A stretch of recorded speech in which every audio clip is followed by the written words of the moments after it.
Are you coming on? Okay. Hello everyone and welcome back to the Dog Grooming Nerd with a special guest, Bean. So earlier this week I went onto Reddit and asked, what have you always wanted to ask a dog groomer? This could have been a question they've never had the courage to ask or just never got around to it, and I got some really good questions from just your everyday dog owner, not necessarily dog groomers. And what I've done, I've picked the most interesting questions to me and I'm just going to read them out to you guys today and answer them to the best of my abilities.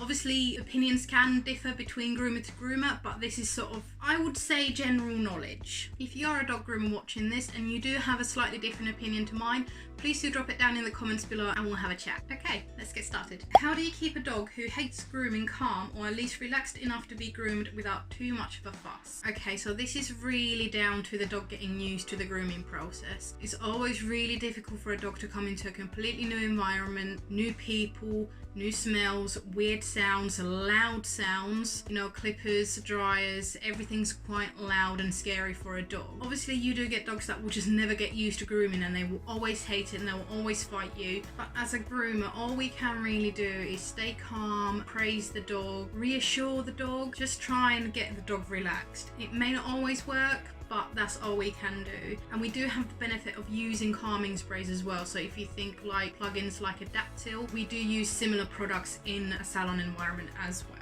What have been your worst and best experiences with grooming? Any specific dogs or owners that stand out for good or bad reason? I think my worst experience so far has been my first proper bite that actually drew blood. It wasn't a bad bite at all, it just kind of grazed the side of my finger. There isn't even a scar there anymore. I was given a Westie with a bit of a behavioural background and I knew that the dog needed a muzzle at some point during the groom. So literally just as I was about to put the muzzle on, the dog turned and bit me. I don't think the bite was aimed at me. I think it was aimed at the shower head I was still holding in my hand, but it really threw me and I was actually really scared of finishing that groom. I did finish it. I was really proud that I finished the groom, but I was just terrified of this little dog. And for a while I did really avoid doing that dog. Like if the owner called, I would book him in on a day when I wasn't in because I was just simply really scared of this dog.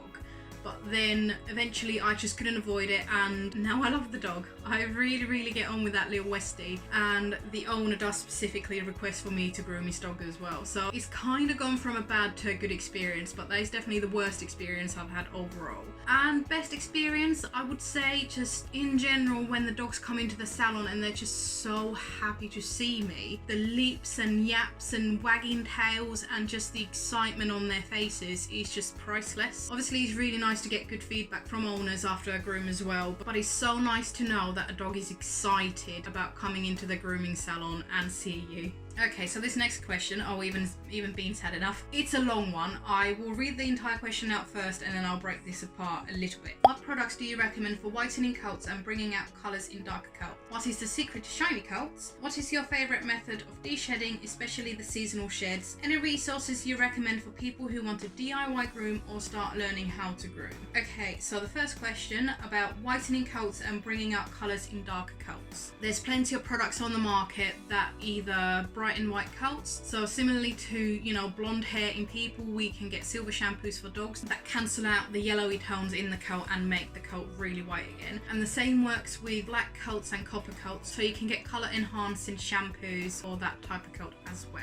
And the secret to shiny coats, I wouldn't say that it's necessarily something groomers do, and a lot of the times I would say that it's down to the dog's general diet and health. Obviously we do use some really beautiful high quality shampoos that can bring out the shine for a while, but if the dog's coat is dull and a bit lifeless, it may be worth looking into what the dog is eating and how their health is in general. Okay, and with de-shedding, I love a good de-shed. I think they're one of my favourite things to do in the salon. I know it sounds weird, we're dog groomers, we're trained to, scissor and clip dogs, make dogs look really beautiful and shaped and whatnot, but there's nothing more satisfying than blowing out an old coat on a shepherd or a husky or a Newfie or whatever. The main tool we do use is our blaster, or if you're in the States, it's called a high velocity dryer. The force of the dryer actually blows out a lot of the coat for us, so we don't then then have to spend hours and hours and hours breaking out the old coat. And if the old coat is really compacted with the new growth, we do sometimes use conditioners as well, just to loosen it up a little bit. But I do find that a good blast after a bath does wonders. And once the majority of the coat is blasted out, we then just use a simple slicker brush and an undercoat rake to get the rest out. And lastly, about resources for DIY grooming or just learning how to groom yourself, I would always recommend going to a grooming college or learning through someone who's been in the business for a while. Learning online when you've got no prior experience can actually be quite dangerous, because there's so much more to dog grooming than just cutting the hair. You have to understand how the body functions, how bones are aligned, what parts of the body you have to be careful with, and so on. Obviously, you can get started by looking up some tutorials online. I would really recommend, again, just putting clippers on a dog before you've actually had some one-on-one experience with someone who has been doing the profession for a while. And that does kind of segue onto the next question a little bit. How did you learn how to trim hair? I tried to trim my dog's hair and it comes out all choppy. I spent 2 years in college, and I would say even after finishing up my college courses, I wasn't a good groomer. I had no idea what I was doing. I couldn't finish a groom in 2 hours. I would take easily 3 hours on a small dog. And what really helped me was having fantastic mentors at work. I wouldn't be where I am now if I didn't have the help and guidance of more experienced groomers. How do I get rid of tear stains on white fur? This can be a bit of a tricky one. Sometimes it is just bad luck with genetics and you won't be able to reverse the staining, but a lot of people recommend using filtered water rather than just straight out of the tap. It could be that there's a lot of metals in your water and it's just causing the staining, or it could be the diet of the dog as well. We do use different facial products in a salon environment as well, so that does help lift some of the staining out, but sometimes we have no other option but to just trim some of the staining out and then hope that we stay on top of it. Okay, so this kind of goes back to a previous question about de-sheds.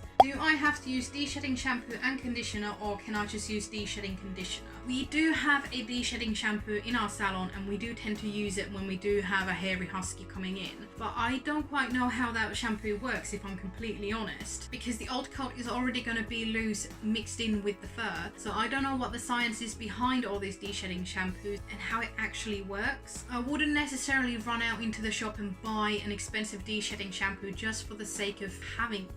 You can just use any shampoo you have got in the house and just thoroughly massage it into the coat, because that will then just help loosen any hair out that might still be attached. And another de-shedding question, I feel like a lot of people in this subreddit have big double coated dogs. How do you keep a double coated dog from shedding constantly? Mine seems to always be shedding no matter how often I brush or what I do. Unfortunately, you're a little bit stuck there. Double coated dogs, not every single dog, but a lot of them do just shed all year round, and there's not a lot you can do apart from just keep brushing. If you want to make the load easier for yourself, obviously booking trips to the groomers regularly will help out with that, because we'll be the ones cleaning up all the hair and not you.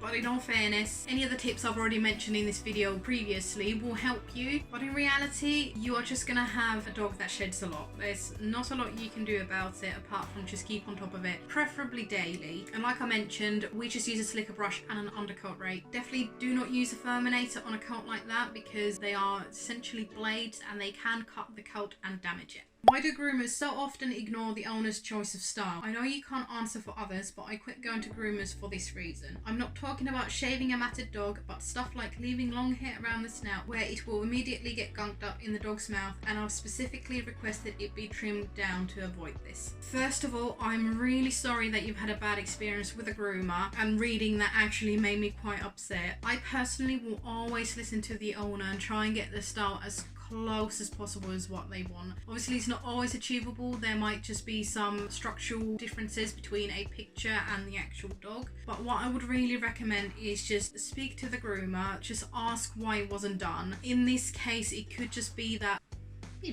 let me demonstrate, but some dogs like to lick all this hair into their mouth, and as soon as a groomer pulls it out like this, they will just lick it straight back in. So it could just be, oh dear, did I wake you up? So it could just be that the dog was just constantly licking the hair back into its mouth and it just wasn't possible to get a safe trim around the area. No groomer wants to cut a dog. I promise you that we never want to hurt your dog. That is soul crushing, heartbreaking, devastating to all of us. I have cried several times after nicking a dog's tongue by accident. Please speak to the groomer, maybe give them a second chance, and if it still doesn't work, then you know that they are not listening to you, and then it may be worth just finding a new groomer. I hope that's not the case. I hope it was just a communication error, that they didn't tell you if your dog was licking hair back into its mouth constantly. But obviously that is a situation that's between you and your groomer. I cannot say for sure what would have happened in that situation. How often should dogs be groomed? Specifically doodles, since that's what I have. Okay, I did actually answer this question in the subreddit when the question was posted. I did say ideally every 3 weeks. So you would be alternating between a bath and brush and a full groom every 3 weeks. But it does obviously depend on what kind of doodle you have. If you have a Labradoodle that is a lot more like a Labrador than a poodle, you may not need to come anywhere near that often. But if you have a Cockapoo that is 99% poodle and 1% Cocker Spaniel, you will need to come very regularly, or you need to keep on top of the brushing every single day yourself. If you are happy to keep on top of the coat care at home every single day, you may be able to stretch the time between the grooms a little bit and maybe be able to drop the bath out of the rotation. But owning any kind of poodle mix, a Bichon, anything with a curly woolly coat is really high maintenance, and you need to be prepared to look after it and visit your groomer regularly. Okay guys, that is all the time I have for this. I really enjoyed doing this. If you have any other questions for me or any other groomer who might be watching this video, please do drop your questions down below and I will do my best to answer them all for you. Thank you so much for watching guys. If you did like it, do leave me a little thumbs up and do remember to hit the subscribe button so you don't miss my next upload. Bye guys!